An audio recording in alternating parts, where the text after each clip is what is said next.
Hey, it's Rachel Cooke, your modern mentor.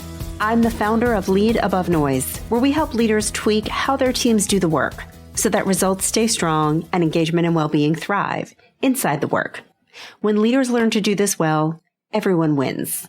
I would love to come speak at your next event or offsite to deliver the clarity, confidence, and tools your leaders need to bring this shift to life. Reach out today at leadabovenoise.com/connect. So, did anyone else happen to catch the recent collab between Snoop Dogg and the K-pop Demon Hunters? It was, at least for me, entirely unexpected, but super fun to watch. Celebrity collabs on stages, albums, socials, they keep, in my opinion, getting better, more interesting.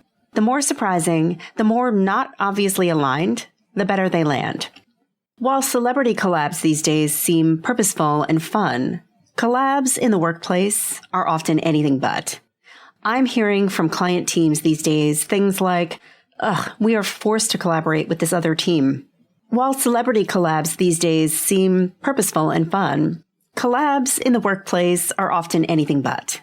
I'm hearing from client teams these days things like, we are forced to collaborate with this other team, but honestly, we don't understand why, and frankly, they just slow us down.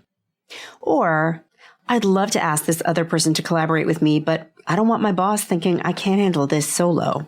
And these comments feel so starkly in opposition to the ways celebrities are approaching collabs. And frankly, I think the rock legends and social media darlings have some really important things to teach us.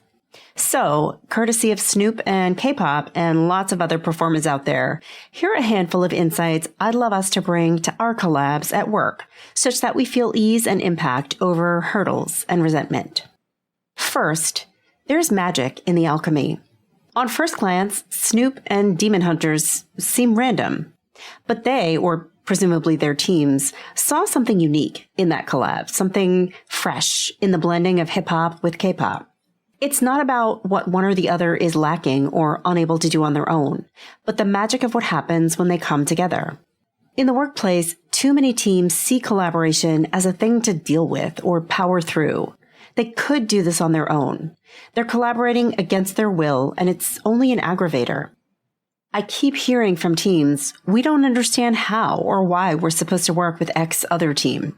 But when we take a step back and really look, there's nearly always something magical in the alchemy. Maybe your team is global and has a bird's eye view of the whole business, and that other team is local and they have a stronger sense of customer needs or values in a particular market. So how can you use their insights as a means of enhancing products or campaigns? Maybe your team owns policy and procedure, but their teams interact with actual patients. So how can you work together to design policies that both meet compliance needs and address patient concerns? It's essential that these questions be asked and answered before the work begins. Otherwise, the collaboration will be nothing but painful, and its value will be missed completely. Next, define the rules of engagement up front. Not every musical collab is a straight duet. Sometimes it is, but other times it may be one person guesting on another's channel. It may be someone sampling someone else's track. There are lots of ways to do collaboration. It just has to work. So define terms up front. Collaboration doesn't have to mean standing shoulder to shoulder the whole way. There can be handoffs, separate paths where each team works independently, and then reconnection points where you share information, combine work, or make decisions together. Before you start, define the rules. Where will we work separately? Where do we need to come together? What does a handoff look like? And when do we need to check in? Getting clear on this upfront saves you from the frustration of forced togetherness that isn't adding value. Next, share the spotlight. In every successful celebrity collab, everyone gets acknowledged. Even if one person is more visible, the front man or woman on the stage, the others get credit. Producers, songwriters, you name it. Everyone needs to see their value reflected back. In the workplace, this sometimes falls apart. One team does the customer-facing work and gets all the visibility. The other team does the behind-the-scenes work and kind of feels unsung. Or one team feels like they're doing all the heavy lifting while the other just shows up for the final presentation. Do the work to see and highlight the value that everyone is bringing, not just at the end, but throughout. Call out what each team contributed. Acknowledge the work that's happening behind the scenes. Make sure everyone feels their impact. Because if people don't feel valued in the collaboration, they'll stop offering what it needs to stay successful. Next, share your toolboxes. Artists bring more than their fan bases to a collab. They carry in quirks and signature moves or sounds. Each artist benefits from whatever the other brings to the table. The same should fly at work. We tend to come to the table kind of stuck in our ways, our routines and our historied ways of working. But a great collab can grant us exposure to new ways that may be more efficient or more creative or more generative of new ideas. So when you find yourself in a collab, challenge yourself or your team to be open. Bring practices and tools that have worked for you and stay curious about how other teams work. Maybe they have a different shortcut or way of solving problems that you'd never thought of before. And maybe you've got the template that makes the work go faster. One of my clients had 2 teams collaborating on a customer experience project. The support team showed the product team their internal database of things customers always get stuck on. The product team had never seen it, but it became their roadmap for the next 6 months of improvements.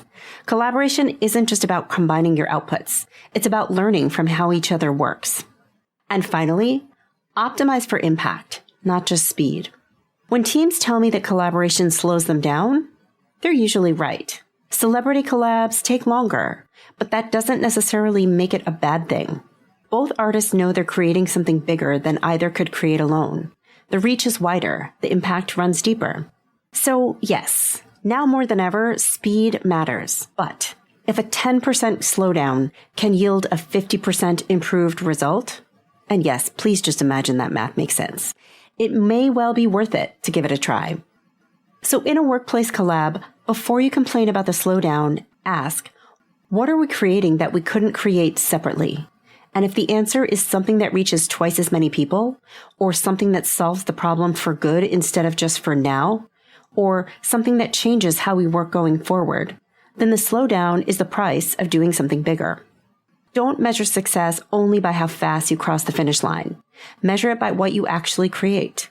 Sometimes doubling the impact while slowing down is the best outcome for everyone. I'd love to hear about the collaborations that you've made work at work, or even the ones that didn't. Shoot me a note at rachel@leadabovenoise.com and tell me your story. You can follow Modern Mentor on Apple Podcasts, Spotify, or wherever you listen to podcasts. Find and follow me on LinkedIn. Thanks so much for listening and have a successful week.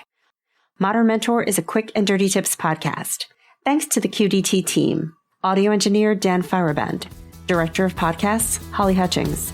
Ad operations specialist Morgan Christensen. Marketing manager Rebecca Sebastian. And our marketing contractor Nat Hoops.